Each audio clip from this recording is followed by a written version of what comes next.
Olá pessoal, vamos aqui dar continuidade às nossas aulas sobre política cambial e mercado de câmbio. Já aconteceram duas aulas, duas atividades, e agora é a terceira aula e também vem com uma atividade para vocês elaborarem e encaminharem para mim pelo trabalho acadêmico.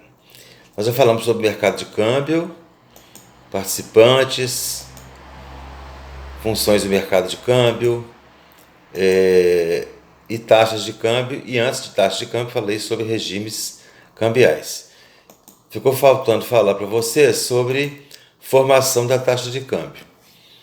Lembrando que as próximas aulas provavelmente serão por meio online, Hangout ou Zoom. Aí vocês fiquem atentos aos e-mails aí, mandarei convites, vocês têm que aceitar e participarem dos encontros no horário das aulas. Bom, o que é a formação da taxa de câmbio? Então vamos falar um pouco da taxa de câmbio. A taxa de câmbio é resultado da oferta e demanda da moeda estrangeira no mercado interno. Então estamos falando de taxa de câmbio no Brasil. A taxa de câmbio sempre vai ser resultado da compra e venda da moeda no mercado nacional. E aí tem fatores internos e externos que influenciam a taxa de câmbio. Eu gostaria que vocês observassem os slides aí. Tem um slide específico sobre formação da taxa de câmbio. E aí nós temos aí, ficou ruim, né? Aí nós temos aí, mas aí nós temos fatores internos e externos que contribuem para valorização da taxa de câmbio ou desvalorização da taxa de câmbio. Quando eu falo valorização da taxa de câmbio, eu estou falando da queda da taxa de câmbio, ou seja, o real fica mais valorizado, a taxa diminui e você consegue comprar mais dólares com menos reais. Quando eu falo da desvalorização da taxa de câmbio, estou falando da elevação da taxa de câmbio, ou seja, o aumento do preço em reais do dólar, ou do euro, ou de outras moedas conversíveis. Então, esse conceito é importante a gente entender. Então, assim, sempre vai ser a taxa de câmbio resultado de oferta e demanda no mercado interno. Aí nós temos que observar quais são os fatores que estão por trás da oferta e por trás da demanda. Normalmente, o mercado ideal é fluxo de operações internacionais, exportações, importações, investimentos, turistas, etc. Mas há fatores econômicos, políticos e até sociais que mudam a trajetória dessa taxa de câmbio. Então nós temos aí fatores internos, a taxa de juros interna, que é a taxa Selic, e ela remunera capitais externos. Se ela for muito elevada, haverá atratividade de entrada de capitais e a oferta de dólares no mercado interno, por exemplo, vai aumentar e a taxa vai cair. Se a taxa de juros interna for muito baixa em relação ao mercado internacional, os investidores com certeza vão procurar mercados mais seguros, vão levar o dólar para fora, vão comprar o dólar em grande quantidade e a taxa vai se desvalorizar. Balança comercial. Uma balança comercial superavitária, onde as exportações sejam maiores que as importações, também contribui para oscilação na taxa de câmbio. Nesse caso, ela sendo positiva, vai contribuir para o quê? Valorização da taxa de câmbio, ou seja, vai ter uma entrada de moeda estrangeira do segmento comercial e a taxa de câmbio vai tender a cair. Claro que esse fator é mais de médio prazo. A balança comercial não muda de saldo assim toda hora. Volume de investimento. Se há muito investimento direto ou indireto, muita entrada de capital no Brasil, em função de uma estabilidade econômica, do crescimento econômico, de uma boa remuneração, isso vai contribuir para a valorização da taxa de câmbio. O contrário, se houver fuga de capitais, se houver desinvestimento direto em empresas que são desfeitas, digamos, do ponto de vista de investimento externo, haverá migração do recurso para o exterior e a taxa de câmbio vai se desvalorizar. E também fatores políticos e econômicos internos. Então, a decisão do Congresso com relação ao ajuste fiscal, uma medida provisória que muda o rumo da economia, algumas coisas ligadas à questão do coronavírus, por exemplo, que é um fator interno e externo, que tem causado muita insegurança no mercado e tem contribuído para a forte desvalorização cambial. Em momentos de estresse como esse especificamente que estamos vivendo, os investidores ficam inseguros e buscam sempre mercados mais seguros, é o caso dos Estados Unidos e Europa. Fatores externos. Taxa de juros externa também vai contribuir para a movimentação da taxa de câmbio no mercado interno. Se ela for muito elevada, aí em contraponto à taxa de juros interna. Se ela for muito elevada, lá fora, migração de capitais para o exterior. Grandes operações de câmbio, E aí, pessoal, alguns grandes investidores investem no Brasil, trazem recursos para cá, entram no mercado futuro, dependendo da oferta de moeda que acontece, essa oferta sensibiliza a taxa de câmbio, sempre pensando assim, a entrada de moeda acontece valorização, a saída de moeda acontece desvalorização. Aqui nós estamos estudando os fatores que influenciam a taxa de câmbio de forma isolada. Claro que eles acontecem de forma simultânea e aquele que pesar mais vai tender a levar a taxa de câmbio para a direção relativa ao volume de recursos que sai ou que entra no país. Especulação também, aí no slide está especulação, mercado futuro e carry trade, são momentos em que a taxa de juros interna está muito interessante para o investidor estrangeiro, mesmo ele não tendo dinheiro lá fora, ele contrata empréstimos, financiamentos do exterior, a juros bem baixos, traz para o Brasil e, nesse momento, aplica no mercado interno, ganha dinheiro e retorna com mais capital para o exterior. Não é o momento de fazer isso, eles estão entendendo que a taxa do Brasil está 3,75 ao ano, tem os custos de transação e essa operação de carry trade, no momento, está, por várias razões, inclusive coronavírus, mas do ponto de vista financeiro, ela se mostra hoje desinteressante.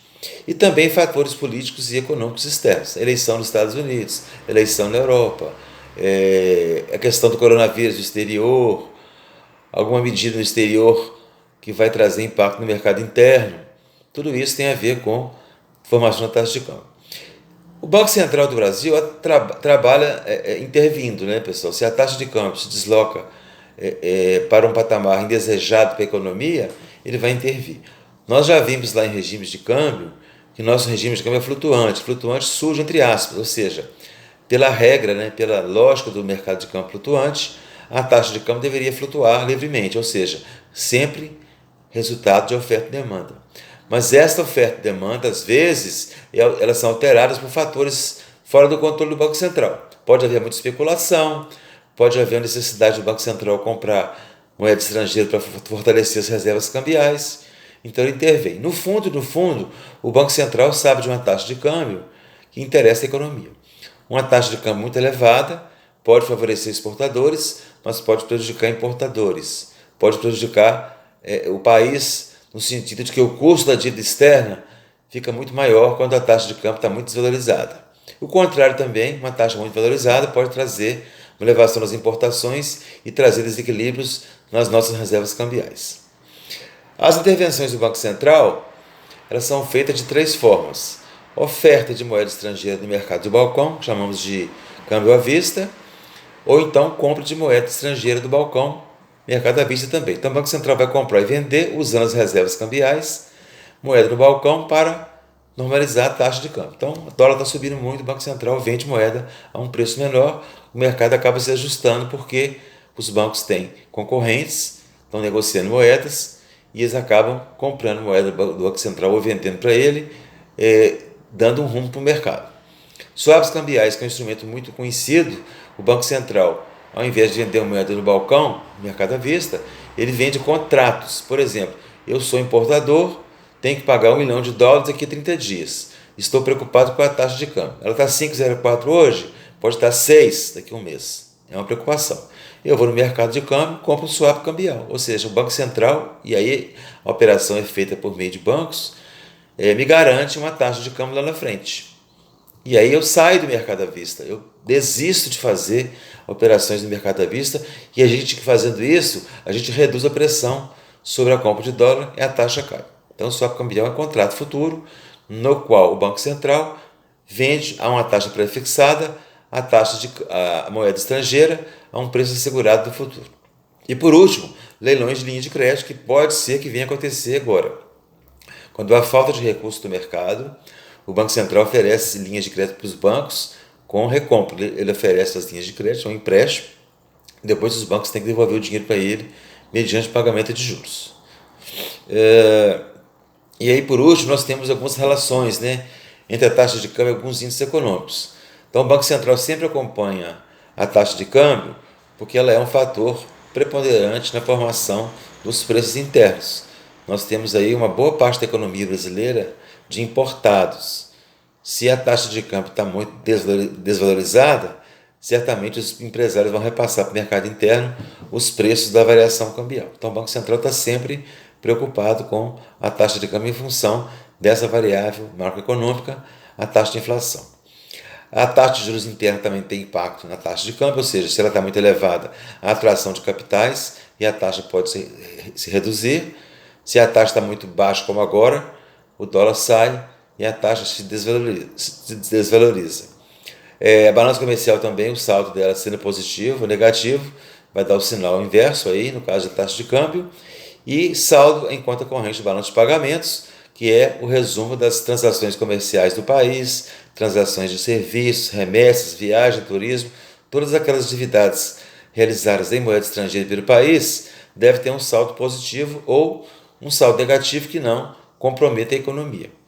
Este ponto específico de saldo em conta corrente, nós veremos mais nas aulas adiante, quando falaremos sobre balanço de pagamentos.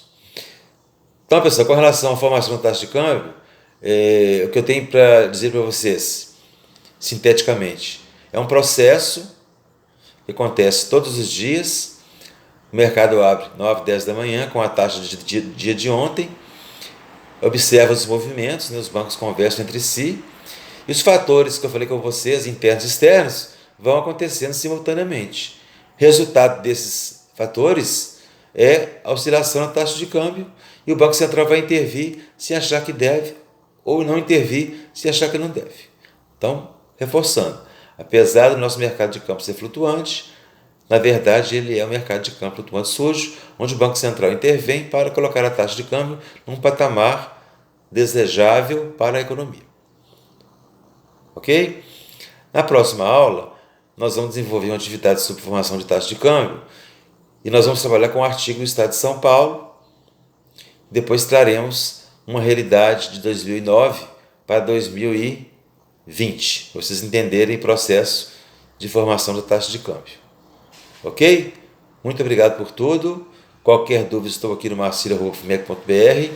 Tem lá no material didático atividade sobre esse assunto que eu falei aqui agora, bem simples. Quero que vocês elenquem lá os fatores internos e externos, como eu falei aqui, e coloquem opiniões de vocês, o que vocês acham sobre a questão dos fatores internos e externos que influenciam na taxa de câmbio. Ok? Abração a todos. Lembrando que quando houver aulas online, farei o convite pelo e-mail, você tem que aceitar o convite para participar da aula. Mas mais detalhes eu encaminho para vocês. Este vídeo aqui está sendo salvo lá no Classroom. Ok? Muito obrigado.